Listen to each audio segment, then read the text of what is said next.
Assalamualaikum warahmatullahi wabarakatuh.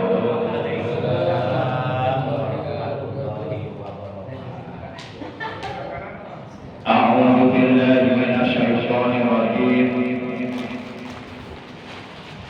Bismillahirrahmanirrahim.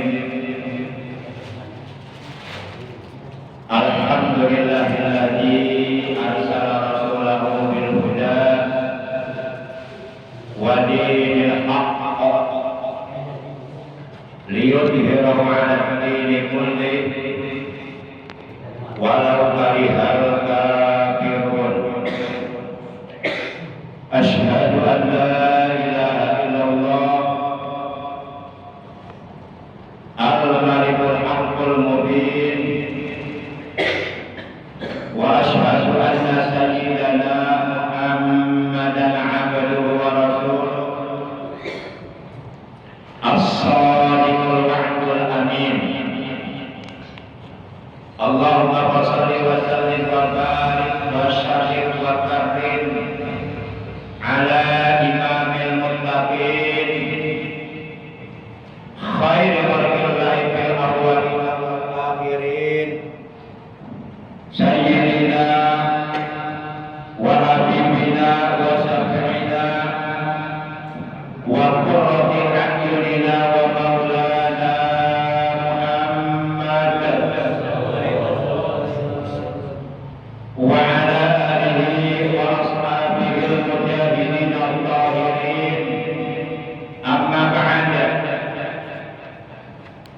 Ma'asyiral muslimin, saudaraku seiman, seagama, seakidah, segenap jamaah majelis ilmi, jamaah pengajian rutin malam Kamis ba'da maghrib Masjid Jami' Al-Mubarakah, Kampung Setu, RT 01 RT 01 RW 04. Udah hafal kan?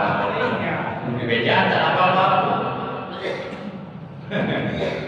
Yang seluruhnya tanpa kecuali dan mohon maaf tanpa disebutkan namanya satu persatu, namun kendati pun demikian sedikit pun tidak mengurangi rasa hormat al-fakir kepada seluruh jamaah yang hadir, yang seluruhnya dimuliakan oleh Allah, yang saya hormati.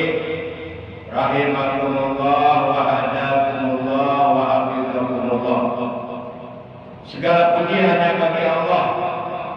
Salawat dan salam semoga tetap dilimpahkan selalu atas kekasihnya Allah, paduka alam yang mulia, panutan kita, ikutan kita, baginda tercinta Nabi Agung, Nabi besar Muhammad sallallahu alaihi wasallam, beserta seluruh keluarga beliau, para sahabat beliau, dan seluruh pengikut beliau yang setia, yang tetap cinta kepada beliau, yang tetap istiqomah menjalankan segala perintah beliau, juga menjauhi segala larangan beliau, menghidupkan dan mengamalkan sunnah-sunnah beliau, melaksanakan wasiat-wasiat beliau, dan tetap istiqomah dalam mensyiarkan, menghidupkan, mengagungkan, sekaligus mempertahankan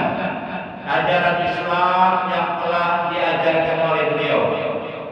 Yang mudah-mudahan kelak pada hari kiamat kita semuanya, juga keluarga kita dan saudara-saudara kita, mendapatkan syafaat ujma dari beliau, mendapatkan air telaga beliau, dikumpulkan di hari kiamat di bawah arasy Allah bersama rombongan para nabi, para siddiqin, para syuhada, para sholihin, dalam keadaan aman, dalam keadaan selamat, dalam keadaan sejahtera, sentosa, dan dalam keadaan bahagia. Amin ya Allah ya rabbal alamin. Ma'asyiral muslimin rahimakumullah wa hadakumullah wa hafizakumullah. Alhamdulillah kita oleh Allah masih diberi nikmat umur, masih diberi kesempatan untuk beribadah kepada Allah, untuk beramal soleh, untuk berbuat baik di alam dunia yang bersifat sementara ini. Juga diberi nikmat sehat walafiat, di mana nikmat kesehatan tersebut kita gunakan untuk beribadah kepada Allah. Dalam rangka mensyukuri nikmat sehat adalah kesehatan, kita gunakan untuk beribadah kepada Allah, serta nikmat-nikmat yang lainnya yang tiada terhingga, terutama nikmat yang sangat amat berharga, khair minad dunya wa ma fiha, yang nilainya jauh lebih baik, lebih berharga daripada dunia beserta seluruh isinya, yaitu nikmatul iman wal islam wal ihsan, juga nikmatul ilmi yang bermanfaat. Sehingga alhamdulillah pada kesempatan malam ini memasuki malam tanggal 2 di bulan Dzulhijjah. Tadi siang tanggal 1. Alhamdulillah banyak yang puas, banyak yang puasa, dan lebih banyak yang tidak puasa. Banyak kan juga yang puasa ya. Kalau umpama ada 10 orang paling yang puasa 1 orang 2 orang, sisanya yang 8 7 orang nggak puasa ya. Tapi alhamdulillah.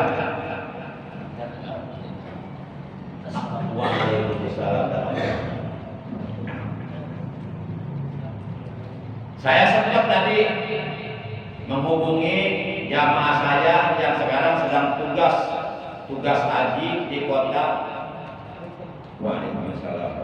di kota suci Makkah Al-Mukarramah. Itu jamaah saya, jamaah Mushola Nurul Hidayah RT 05 RW 07 komplek TNI AD di Blekan. Dia sedang mendapatkan tugas haji dari kesatuan TNI, yaitu Pak Imron. Saya menghubungi beliau, saya sempat nanya, Pak Imron kan posisi lagi di Mekah sekarang, tapi bukan untuk tugas haji, untuk tugas. Saya nanya Pak Imron, jamaah haji tahun ini wukuf hari apa? Kalau tanggalnya jelas pasti tanggal 9 kan? Oh, tanggal 9. Hari apa? Kamis apa Jumat? Pertama beliau jawab belum pasti, tapi tak lama kemudian beliau sudah ngasih jawaban. Di sana jamaah haji wukuf di Padang Arafah hari Kamis. Berarti benar tanggal tadi hari Rabu ya. Ya Rabu kan 8. Kamis sekarang tanggal 9 kan. Jadi tahun ini bukan haji akbar. Seandainya wukufnya di Padang Arafah hari Jumat itu jadi haji akbar. Tahun ini seluruh jamaah haji dari berbagai belahan dunia, dari berbagai penjuru dunia, dari berbagai pelosok dunia dengan berbeda warna kulit dan bahasa, juga negara, mereka wukuf di Padang Arafah hari Kamis. Hari Kamis tanggal 9 Dzulhijjah 1446 Hijriah bertepatan dengan tanggal berapa hari Kamis?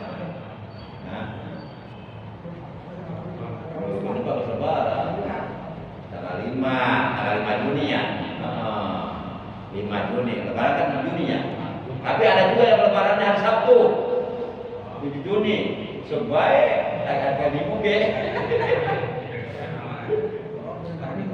Oh, tadi masih jangan mau bertanggung jawab masih. Belapar ASEAN penting mah. Belapar ASEAN diakur. Walaupun umpama terjadi perbedaan hari raya baik Idul Fitri maupun Idul Adha, tetap kewajiban kita menjaga kesatuan dan persatuan umat Islam. Jangan sampai berpecah belah, tetap saling menghargai.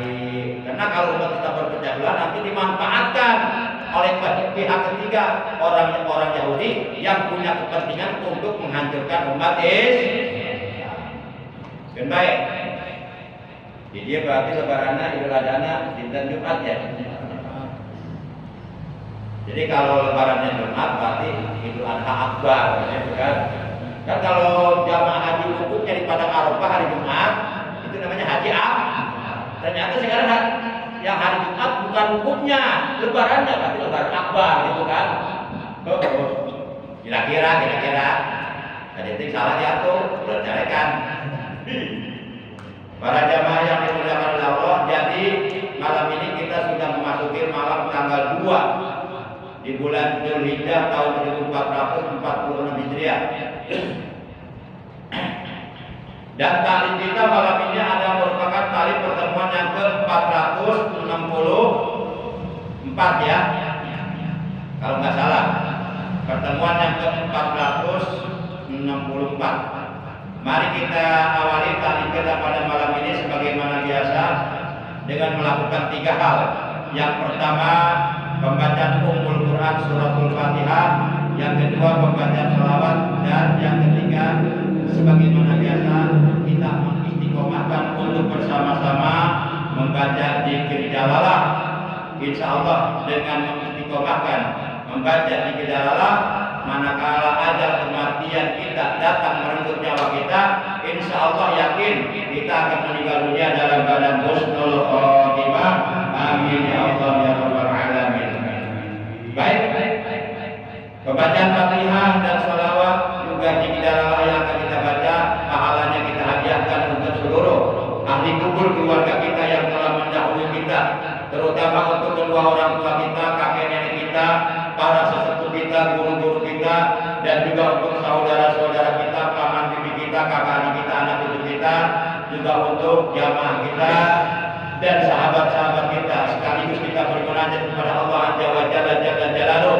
Semoga dengan barokah karomah mujizat kemuliaan dan keagungan dan surah Fatihah dan barokah dan bacaan salawat atas berkahnya Allah, apabila ada di antara anggota keluarga kita ataupun saudara kita yang saat ini sedang dalam keadaan sakit, kita doakan yang sedang sakit, baik sakit zahirnya maupun batinnya, jasmaninya, rohaninya, semoga oleh Allah dapat disembuhkan dari sakitnya dan diberikan kesehatan dengan kesehatan yang barokah, yaitu kesehatan yang selalu digunakan untuk beribadah, untuk beramal soleh, untuk berbuat baik secara istiqomah.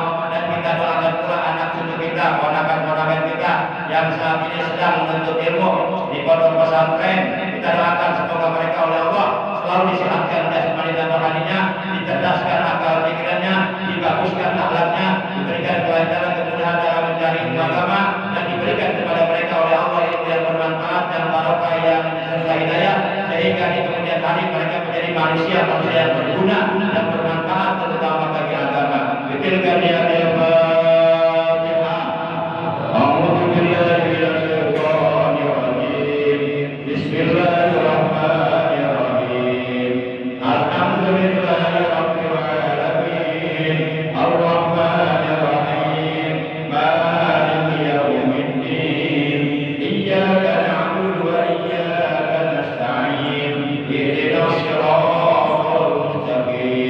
صراط الذين أنعمت عليهم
Masyaallah muslimin yang dimuliakan oleh Allah, rahimani wa rahimakumullah, wa hadani wa hadakumullah. Cacat. Lihat, enggak mau istri. Abidani wa hafizakumullah.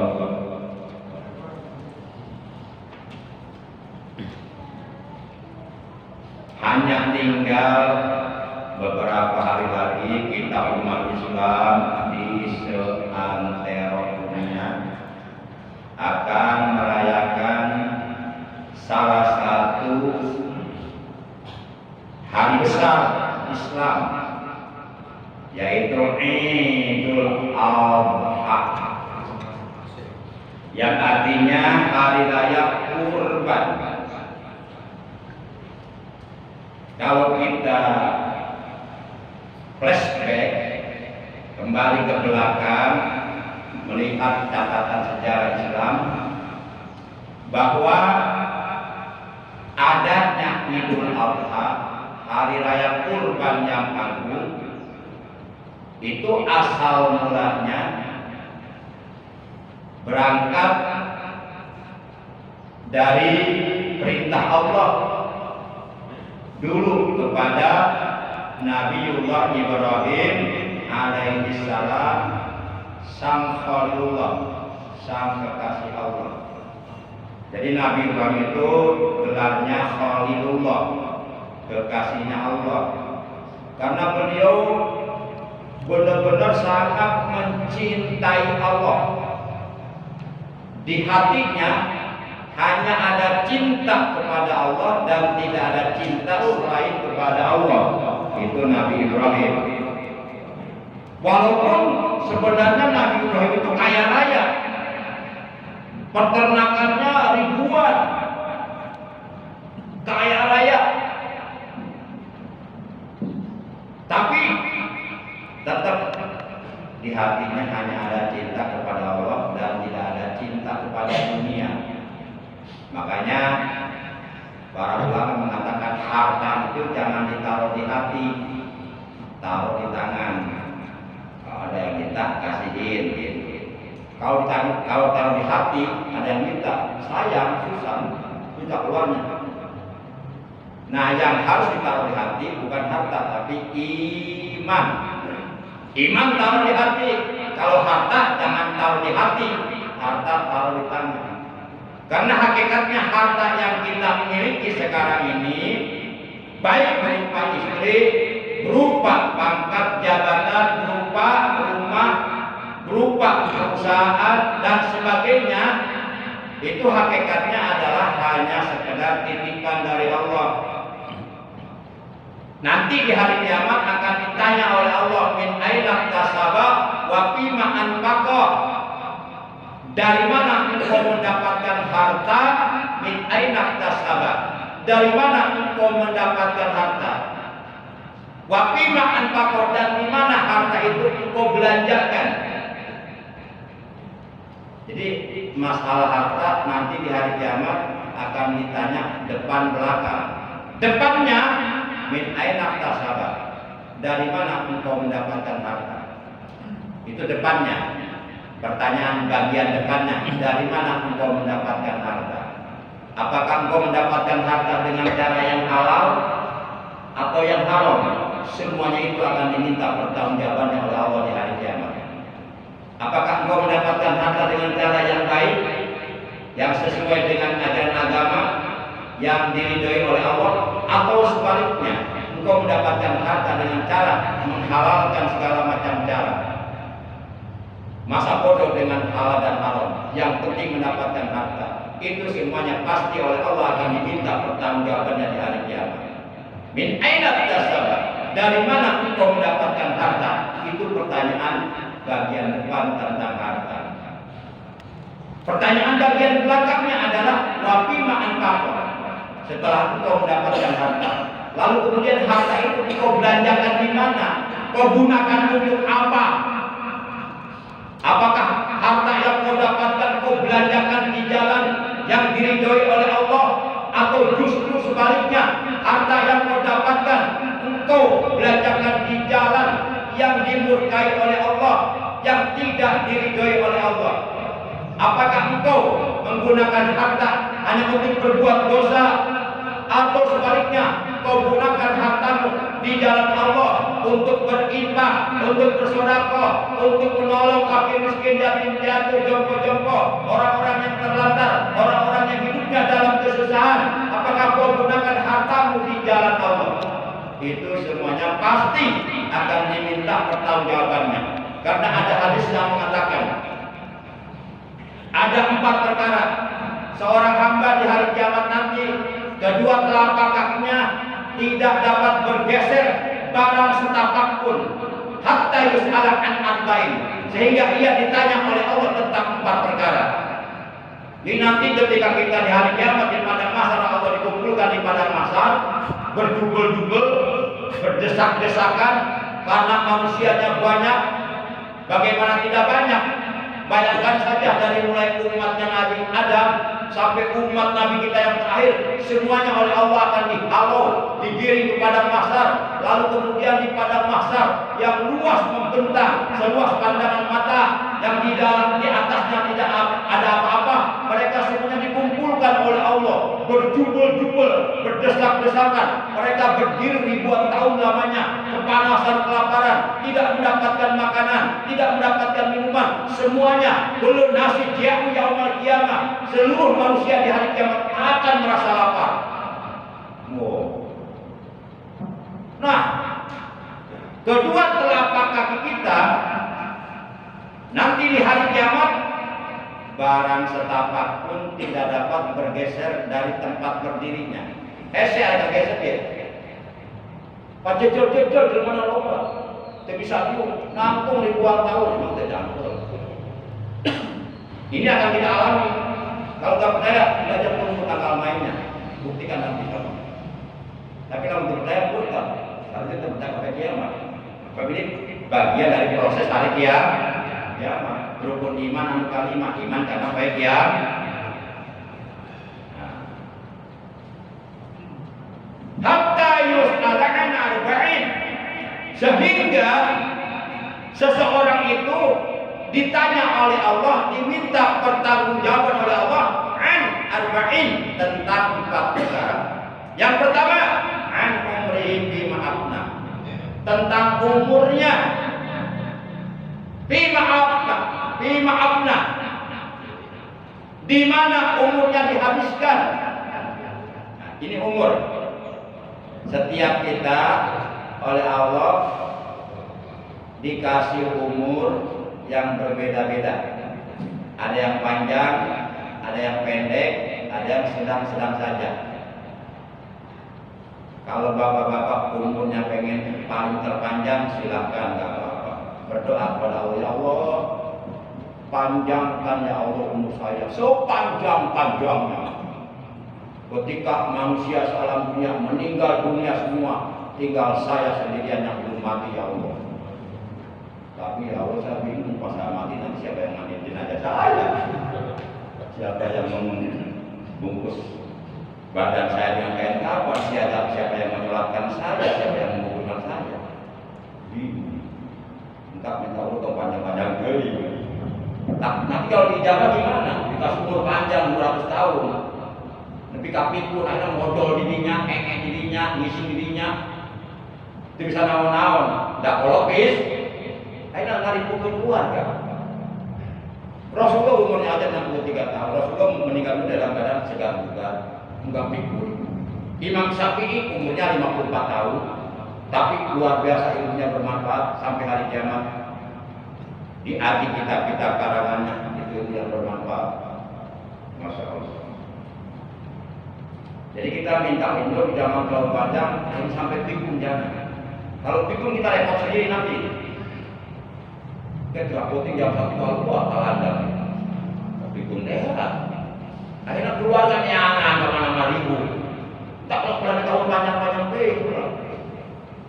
Minta umur yang barokah. Kalau yang barokah, soal panjang atau pendek itu urusan Allah. Udah serahkan saja sama Allah. Minta umur yang barokah. Umur yang barokah walaupun pendek, insya Allah itu akan menghasilkan kebaikan-kebaikan yang banyak, amal soleh yang banyak, ibadah yang banyak. Di mana kebaikan-kebaikan yang banyak, amal soleh yang banyak, amal ibadah yang banyak yang kita kerjakan selama kita hidup di alam dunia, ketika kita masih dikasih umur oleh Allah walaupun pendek, itulah yang akan membahagiakan kita nanti di akhir. Daripada umur panjang dengan kedua kamu pun membuat lama di neraka nanti. Makanya kata Nabi, khairun nas man tala umruhu wa hasuna amaluh, wa syarrun nas man tala umruhu wa sa'a amaluh. Manusia terbaik adalah manusia yang oleh Allah dikasih umur panjang dan bagus amalnya, bagus ibadahnya, bagus akhlaknya, bagus perbuatannya. Dan sebaliknya, manusia yang terburuk adalah manusia yang oleh Allah dikasih umur panjang, tapi umurnya yang panjang digunakan hanya untuk berbuat dosa, berbuat durhaka, jelek amal perbuatannya. Jadi kita minta umur yang barokah. Allahumma, gimana doanya gimana? Allahumma jadilah syaitan. Batu doa, perang itu kan? Perang. Allahumma tawil umuri, jangan tawil jakari, tidak ada sama. Ayah santri salah doa.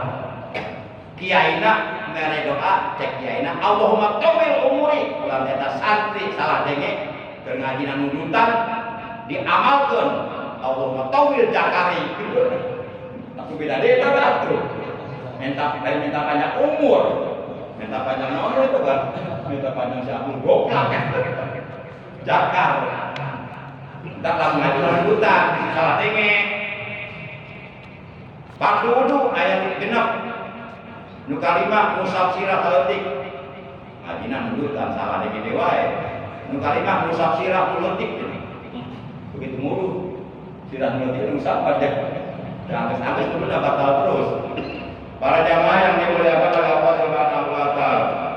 Itu yang pertama umur. Umur ini bukan milik kita, milik Allah. Satu saat oleh Allah akan diambil. Kita akan bisa apa-apa. Enggak bisa nolak. Karena umur bukan milik kita, milik Allah. Allah hanya nitip umur ke kita. Maka mumpung masih ada umur, manfaatkan. Manfaatkan, jangan sia-siakan.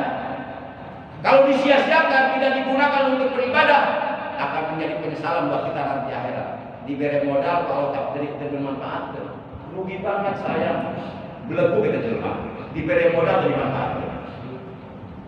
Sebab kalau udah diambil ke umur, balik deh mau bisa disogok. Ya Allah, kembalikan ruhku. Saya sogok 1 miliar. Kebetulan aku nggak begini miliar kecil. Yang kedua yang akan diminta pertanggungjawaban oleh Allah adalah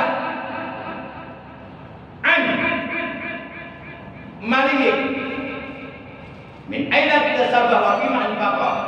Yang kedua yang akan diminta pertanggungjawaban Allah di hari kiamat setelah umur adalah harta yang tadi sudah dibahas.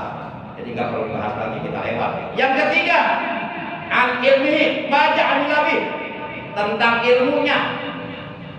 Tidak ada seorang manusia pun lahir ke alam dunia dalam keadaan sudah pintar, nggak ada manusia lahir ke alam dunia dalam keadaan sudah bisa membaca, bisa menulis, nggak ada. Sama yang sekarang profesor dokter, sama ketika lahir nggak bisa apa-apa dulu, sama dengan kita. Nah kalau sekarang kita jadi profesor, jadi dokter, punya ilmu dan sebagainya, itu semuanya titipan dari Allah. Titipan. Maka ilmu nanti akan ditanya oleh Allah, baca amilabi. Kau gunakan untuk apa ilmu itu? Apa kau gunakan ilmu itu untuk kebaikan? Atau sebaliknya kau gunakan ilmu itu untuk keburukan? Dimanfaatkan tidak ilmunya untuk kebaikan, untuk agama, untuk masyarakat, dan sebagainya dan seterusnya. Yang keempat, al-jismihi bima'ablah. Yang akan diminta pertanggungjawaban oleh Allah di hari kiamat kepada kita adalah an-jismihi bima'ablah, tentang badan kita. Berikut seluruh anggota badan kita. Kita punya badan. Di badan kita ada anggota badan seperti kedua mata, kedua telinga, hidung, mulut, kedua tangan, apalagi yang bawah. Tetap sebut kalau sebut dengar. Tetap siapa goblok. Kita anggota badan kita. Sangat berharga kita. Oh kita mah aing mulai gitu. Pernah we ditanya, "Neng, cantik Neng, aya pameukeut bade ngalamar ka Neng, pameukeutna ganggu badak irung mangtung mata blok kasek cita habib. Bongkar mobil lagi Alphard Neng. Alphard mobil lagi gaji nage sabulan 200 juta Neng, kira-kira Neng tersakti bari nampol. Oh, bari bisa napi persa. Tapi udah ada kan Bang. Moal iya. Modal iya. Eta anggota badan berharga eta. Jangan disia-siakan. Eta teh amanat di Allah dititipan eta. Awas jangan salah digunakan. Gunakan di jalan yang halal. Jangan digunakan di jalan yang haram seperti berzina. Awas hati-hati. Itu akan diminta pertanggungjawaban. Emang kita menanya kurang kita. Kurang bisa tanya ke situ. Bisa tanya ke situ. Masya Allah. Kita titipan di Allah. Anjismi ma'ablah. Badannya dan seluruh anggota badannya semuanya akan diminta pertanggungjawaban. Kau gunakan matamu untuk apa? Kau gunakan telingamu untuk apa? Kau gunakan hidungmu untuk apa? Kau gunakan lidahmu untuk apa? Kau isi perutmu dengan barang yang halal atau yang haram? Kau gunakan tanganmu untuk apa? Kau langkahkan kakimu di mana? Kau gunakan alat kelaminmu di jalan yang halal atau yang haram? Semuanya pasti akan